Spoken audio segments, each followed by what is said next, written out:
在地人在地前来看云林口湖乡口湖国小的青涵分校，因为人口外流，已经有2年招无学生，学校即摆嘛已经停办了，所以县政府就来规划，把这个学校转型做长照机构。当地村长嘛真赞成安尼做，讲善用空间，达到双赢。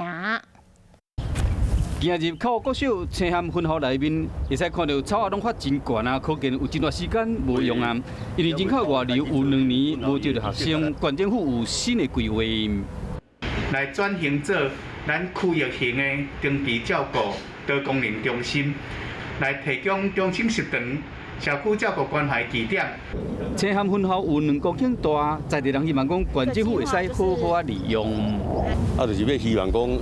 这个所在因为足阔草，要1-2公顷，会当县府会当尽量发挥到淋漓尽致啦，该开发到会当作为全国长照的这个示范，做一个社区的示范安尼。青涵分校现阶段要伫规划，准备转型做社会福利甲长照的所在。等疫情较过了后，县政府表示讲会搁办说明会来听在地人的想法。